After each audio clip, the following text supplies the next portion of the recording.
Good evening, it's Penny Billington here, welcoming you to Tea with a Druid on a cold evening.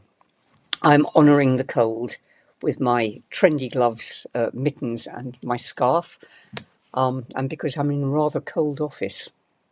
But that's what we expect at this time of year. Before we start with our myth and mystery and mysts and all that sort of thing, who are you and where are you? Who's joining us tonight? We know this online community has developed a whole, little entity of its own. So do get on to comments and you tell me where you're coming from. Because it's 73 comments already. It's such a thrill knowing that people are coming from all over the world. The rainy Pacific, southern Germany. Did I just see USA there? Yes. Frederick County, Virginia. My goodness me. Yeah, these are coming on in thick and fast. From Buffalo. Is there something? Anemia. I'm not quite sure whether the invitation is something new. I've no idea. If you're here and I'm here and everyone else is here, I'm happy. I just press the link I'm told to press. The Netherlands are here. Someone from, who's that from the Netherlands? Hello, Julia. Hello, Jean of the Mountains. What a lovely handle. Western Washington. Ellie Sarah. Kata from Gothenburg. There are some weird handles on here. I love them.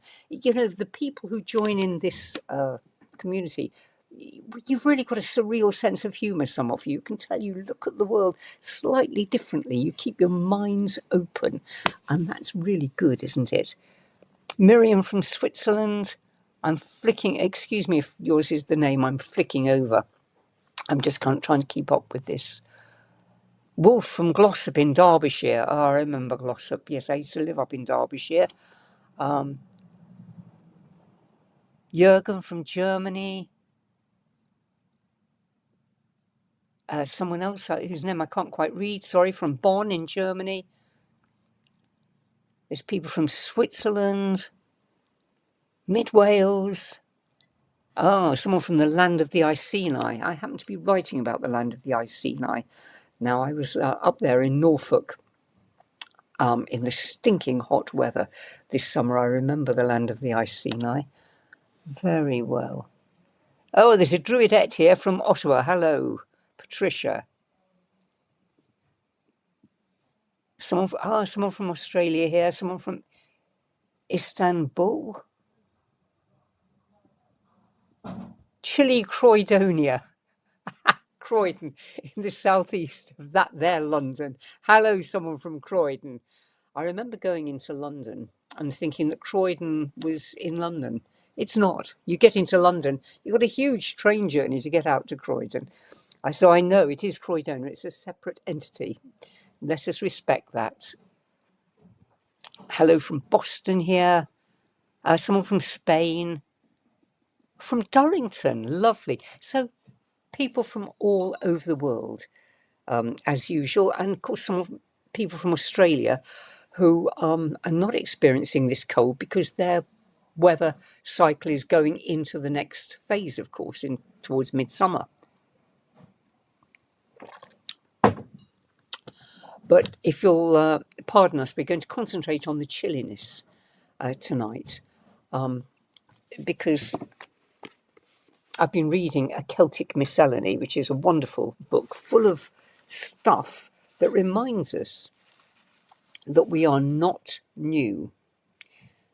All our thoughts, all our feelings, the way we look at things, our ancestors did it too. So to read stuff from the 7th, 8th, 9th, not the 7th, sorry, from the 9th, 10th, 11th century, which express what we think is quite, gives us a context, takes us maybe out of our immediate feelings and thinks people have always felt like this. This is how it's always appeared to people. And it just makes us calmer and feel that we're in that ancestral progression through this wonderful world. Why don't you pop a comment in? Tell me how you feel this evening. I feel full. I've had early supper because I was doing this. I feel warm because I've got a wood-burning stove. I feel settled in myself this evening. I hope some of you do. But do key in, perhaps especially how the weather makes you feel. I am myself allergic to the damp and the draught, which is why I wear a scarf inside. I'm not too mean to switch the heating on. I just can't bear drafts around my neck. While you think about how the weather's making you feel, let me just read you this, which is from the Irish from the 11th century, author unknown, I'm afraid. You know, when winter comes and you get this absolute deluge of stuff, you know, suddenly the weather is there written in capital letters. You're mud up to the eyeballs every time you go for a walk. The rain comes down like a monsoon. That was what it was like in Ireland. Here we go. It's called Winter Cold. Oh, just a few bits of it. Cold, cold, cold tonight. The snow is higher than a mountain. The deer cannot get at its food. Eternal cold. The storm has spread on every side. Each sloping furrow is a river, and every ford is a full mere. Each full lake is a great sea, and each mere is a full lake. Horses cannot get across. No more can 2 feet get there. The fishes of Ireland are roving. There is not a strand where the wave does not dash. There's not a town left in the land. Not a bell is heard, no crane calls. The wolves do not get repose to sleep in the lair of wolves. The little wren does not find shelter for her nest. Woe to the company of little birds for the keen wind and the cold ice. The blackbird with its dusky back does not find a bank it would like. It is foolish for you, take heed of it, to rise from quilt and feather bed. There is much ice on every ford. That is why I say, cold. So there you are, the last verse. How many of us have felt like that in the morning? There's no need to get out of your feather bed or to rise or from your quilt. Sounds very modern, doesn't it? When it's chilly in the mornings. I'm going to take that on board, I think, for tomorrow. There's another one, saying much the same thing, a Welsh one, also from the 11th century, but it uses a charming bit of understatement in the last couple of lines. Snow falls on the hillside. The horse is a prisoner.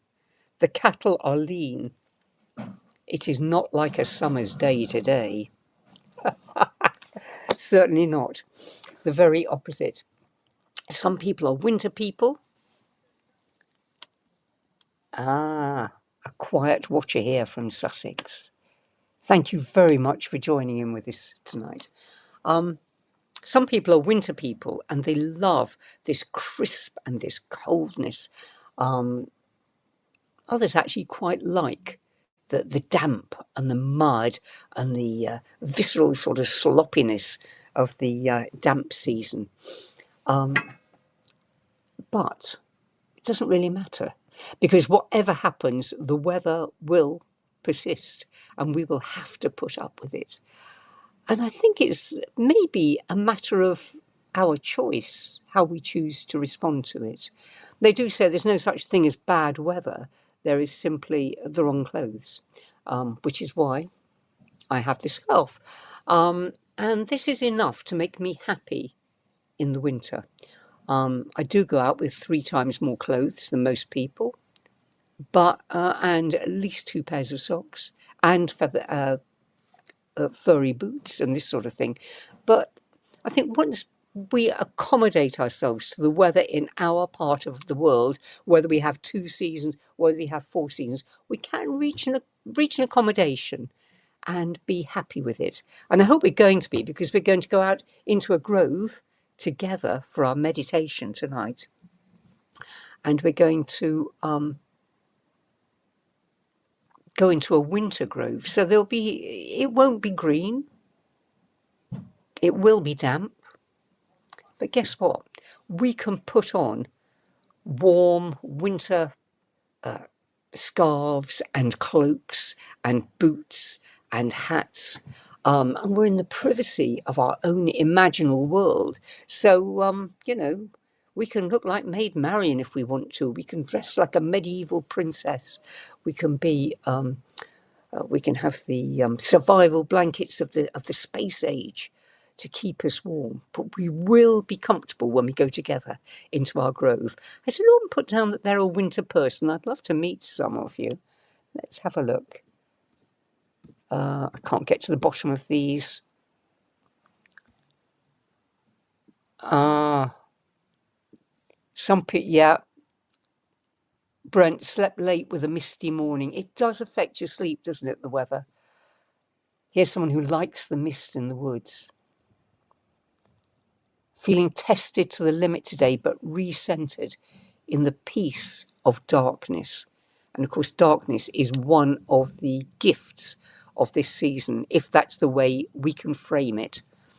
I'm sorry, I've done something absolutely peculiar, and I can't see what on earth I'm doing now with my...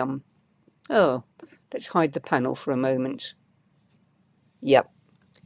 For some reason, I've lost myself. But I gather that you can still see me, so that's all right. I don't need to see what I'm doing. I know what I look like. So let's go into the woods and let's find a sort of totem to help us go into the dark woods and be comfortable. I'm going to suggest we choose a nocturnal animal. Might be an owl, which I think of as a very protective bird. It might be a badger. It might be a wolf. I'm saying this as if I hadn't thought about it at all. I have, but my mind's gone blank. Yes, one of those 3. Or it could be a fox as well, also nocturnal. So let's go to our grove together and just experience the regenerative darkness and also the place of the mist and that place of fluidity that allows us to see that there is more than one reality, that there are different things to be perceived when our eyes are slightly misty and off-kilter. There are things that cannot be seen in the bright sunshine, things that can be intimated when it is misty. One of the things that can be intimated is our connection to the spirit of the land and the spirit of the trees. So if you're ready, and if you would like to, just lower your eyes gently, or perhaps close them completely, whatever you're in the habit of doing, and take a breath just to center yourself. As Brent said earlier, re-centered into the darkness, that blessed restorative darkness that gives sweet peace and gentleness. Not the harsh light of day, but the gentleness of the night sky. We find ourselves in a wood or in a forest, with the stars shining brilliantly above us, and Orion, the constellation, striding across the landscape, the skyscape, I should say, striding across the sky, leading us into a grove. And between two hazel bushes, we see a slight opening. We can just squeeze our way in. Our hands have to touch the damp leaves that are still clinging. And it feels as if that dampness is almost like an invitation to us. And if we want, we can put our hands up and just push them through our hair and feel that we've been anointed by the invitation of the trees. And in we go.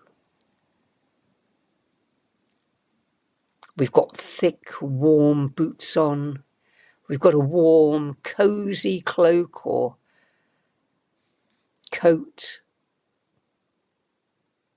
Some of you outdoors types don't need me to tell you, because you've got your quilted jackets and all the things you usually wear. You've got your hoods and your hats. But we're not so bundled up that we can't feel the breeze, that chill dampness on our face. And you know what? From inside the cocoon of our clothes, that feels wonderfully refreshing. And we find somewhere where we can sit, perhaps in our grove. Look round and you see, as it's winter, the joy of the winter is that you see the structure of the trees. You see the bare bones of the trunks and the roots, the beautiful symmetry of the boughs, which are usually hidden by the leaves. Just see what our strong cousins look like in their winter garb. And you see one that has a root formation which is almost like a chair. It invites you to sit down. It looks as if it's been put there for you. So just sit down and say thank you to it. Say thank you. And if you would like to, just ask it to share some of its deep peace with you. And then lean back against the trunk.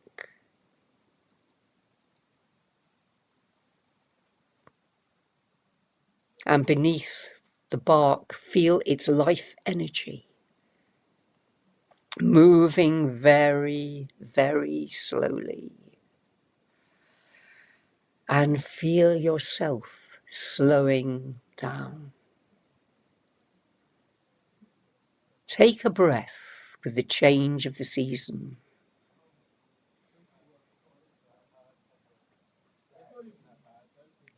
Know that your body has already noticed it. And this is your opportunity for your mind to catch up.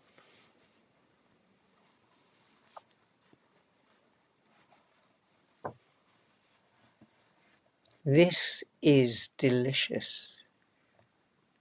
The darkness all around you, the sky above, the brilliant stars. Can you see the Milky Way now? And perhaps, if you're very lucky, you can see the aurora borealis, the northern lights, flickering, here 1 minute, gone the next.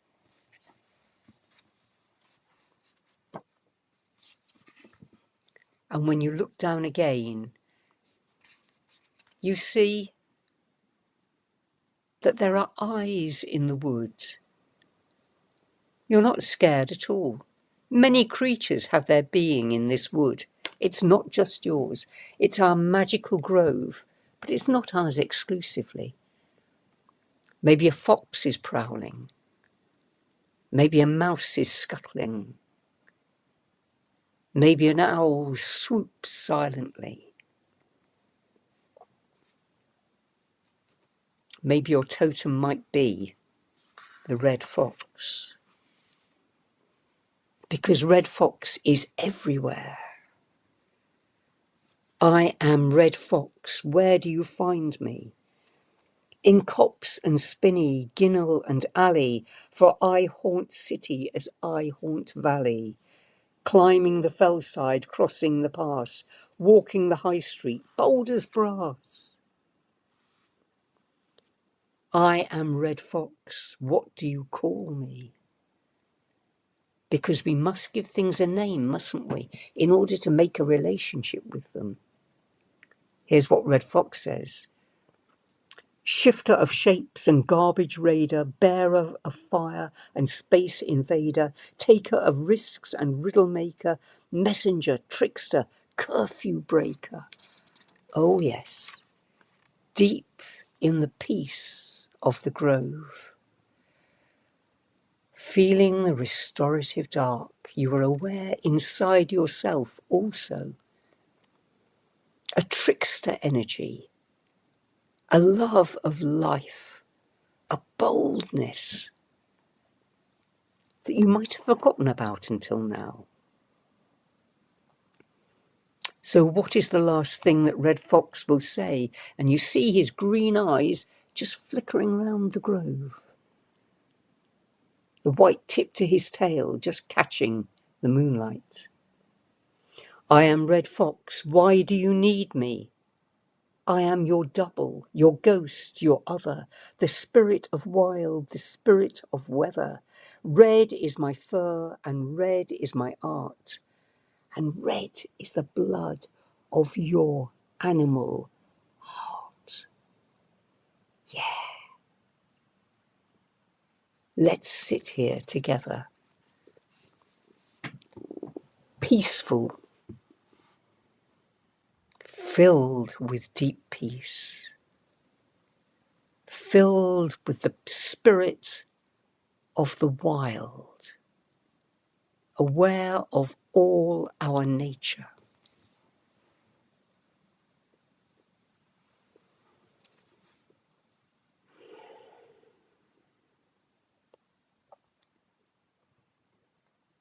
What possibilities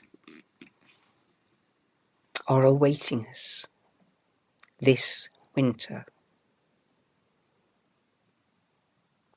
How can we hold on to this feeling of peace, this feeling of potential, this feeling of wildness?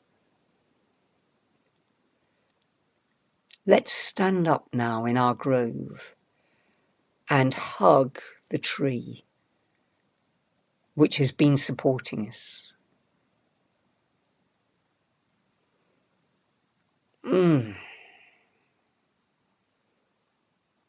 Let us feel its bark with our fingertips against our cheek. Feel its solidity against our body and legs.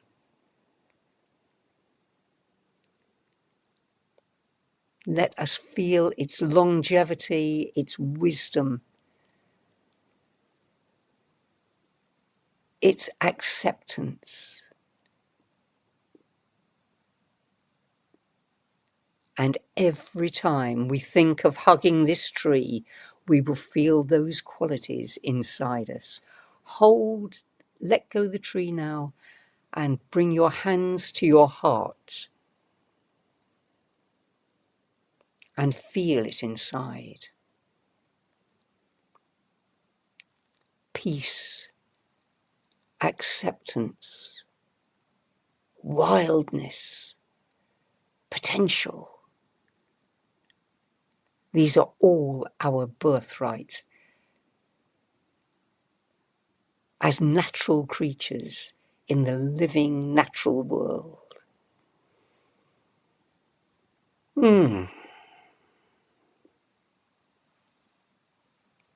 Pat the tree. old friend. And bring your hands down to the earth and press them on the carpet of leaves that surrounds the tree. And feel with your feet and your hands the somnolent life energy in the earth. That's us, that is. The bones of the earth, the bones of our body, the air, the sun, the water, they're all inside us. We are happy and we are complete. And as we realize that, we stretch up and we realize, although this grove is always there for us, it's time to come back now. Come back and to join our friends in this community. So say thank you and imagine yourself in whatever is your normal way, turning and walking back through the grove, through the hazel trees, walking back to your seat by the computer and ready to open your eyes and come back and perhaps put a comment.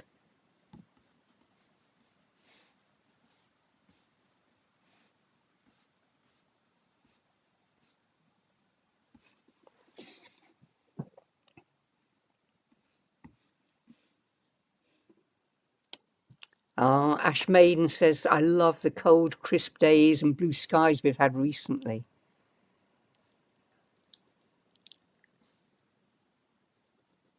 A little lethargic here. Someone says, I feel happier as this is our perfect time of year here in the desert. How lovely to have someone who's got a perfect time of year. We've had a gloriously unusual amount of much needed rain. Currently sitting on the patio enjoying the sun on my face. Wow. Fantastic. Who's that? That's Slip on a Banana Peel. Excellent. Well, I hope everyone's back having had a nice restorative time in our winter grove.